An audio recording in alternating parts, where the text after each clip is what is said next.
नमस्कार, D24 trade news channel पाहू शकता. आपण आज जळगाव जिल्ह्यामधील अंमळनेर तालुक्यामधील एका गावामध्ये आले. नेमकं त्या गावाच्या लोकांची समस्या काय आपण जाणून घेऊया. त्याला काय सांगणार आहे, कुठलं गाव आहे?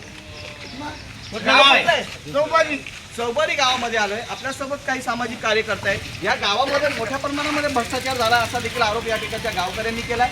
तर काय सांगणार, काय नेमकं या ठिकाणची परिस्थिती आहे? आपण काही मागून 5-6 वर्ष मागे जर गेलो 2020 पासून तर आजतागायतपर्यंत या गावामध्ये मोठ्या प्रमाणात अपार झालेला आम्हाला संशय आहे. मागील ग्रामसेवक या ठिकाणी आम्हाला कुठल्याही प्रकारचा सरकारचा हिशोब दिलेला नाही.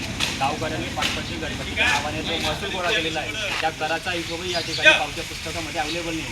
आणि गाव नमुना 8चा जो भाग असतो त्या 8 नमुन्यामध्ये 1 ते 32 क्रमांकाचे पानं या ठिकाणी गहाळ झालेली आहेत. आणि काही ठिकाणी जर आम्ही ज्या ठिकाणी प्रशासनाकडनं काही मागील 2 महिन्यापासून माहिती मागवली, गावात LED लाईट, बाग बसवणे, मुलींना सायकल वाटणे, पाण्याचं रेन वॉटर हार्वेस्टिंग करणे, शासकीय बिल्डिंग वगैरे रेन वॉटर हार्वेस्टिंगचा निधी असेल, असं सगळ्या गोष्टी या ठिकाणी अंगणवाडीमध्ये जर पाहिलं आपण कुठल्याही प्रकारचं कामकाज त्या ठिकाणी झालेलं नाही.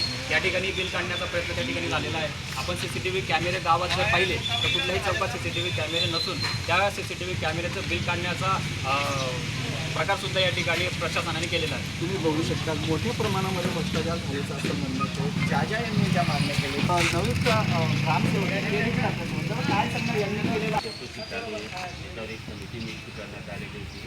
त्या समितीने आम्हाला दप्तर अवेलेबल मिळाले नाही. बँक स्टेटमेंटवरून विस्तार अधिकारी यांनी संपूर्ण चौकशी केली आहे. जर त्यांनी 1-2 दिवसात भोगावर 8 नंबरचे त्याच्यामुळे काही लोक येतात बिचारे, त्यांना ते उतारे देण्यास मला फार मोठी अडचण निर्माण होते. काय सांगणार आता नवीन प्रशासन या ठिकाणी तर काय हे सांगणार तुमच्याकडनं देखील दिरायला करण्यात येत आहे. प्रशासन देखील योग्य ते काम करत नाही असा देखील आरोप गावकऱ्यांच्या माध्यमातून या ठिकाणी करण्यात आला. काय सांगणार? नाही, मी सर्व प्रयत्न करतो. लोकांचा जन्म दाखला ऑपरेटरांना सोडायचं. गुरुवार वाढ दिला आहे. गुरुवारी यायचं, तुम्ही लोकांच्या सर्व समस्या सोडवत्या. दर गुरुवारी या 2 गुरुवारपासून ऑपरेटर रेग्युलर येतोय. सरांनी तक्रार ह्या लोकांची जी मागणी ती किती दिवसामध्ये पूर्ण होईल आणि तुमचा पाठिंबा किती दिवसात होईल? आपण ऑनलाईन बोलत आहात. लोकांची समस्या ज्या होती त्या मी जागेवरच सॉल्व्ह करत आहे. मागचा जो प्रॉब्लेम आहे त्याच्यात जोपर्यंत वरिष्ठावरून चौकशी होत नाही तोपर्यंत मी त्याच्यावर काहीच करू शकत नाही. वरिष्ठ पातळीवर जोपर्यंत चौकशी होत नाही तोपर्यंत आम्ही त्याला काय सांगणार, आपण किती दिवसापासून पाठपुरावा करताय? आमच्या गावाचे ग्रामस्थ जवळजवळ 5 वर्षापासून यांना तर पाणी नाही. आता मी 2 महिन्यापासून पाणी नाही आहे.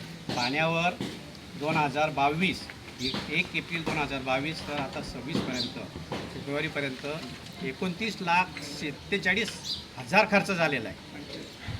परंतु नाही, टाकी जीर्ण झाली. कलेक्टरकडे, COकडे, BDOकडे सगळ्यांकडे तक्रारी केल्या. उद्या जर ही टाकी कोसळली, जीवितहानी झाली, वित्तहानी झाली, त्याला जबाबदार कोण? आणि त्याच्या पुढं जाऊन गावाला पाणी पुरवठा करायचा कसा? आता 2 महिन्यापासून गावाला पाणी नव्हतं, आता थोडं यायला लागलेलं आहे. एवढा पैसा खर्च शासनाचा होतो आणि गावाला पाणी मिळत नाही. गुरं वनं फिरत आहेत. महिला इकडे तिकडे त्या विहिरींवर जात आहेत, शेतांच्या विहिरीवर जात आहेत. अत्यंत वाईट अवस्था आहे. ते पण आम्हाला वाईट वाटतं. आम्ही एवढे शिकलेले लोक असून या गावाची एवढी दयनीय अवस्था झाली. एक ग्रामसेवक आला, त्यांनी या ठिकाणी CC कॅमेरे. कोण आहे ग्रामसेवकचं नाव काय? नितीन देवीदास मराठे हे आले. 5 महिन्यापासून नवीन ग्रामसेवक आले, यांच्याकडे दप्तर नाही.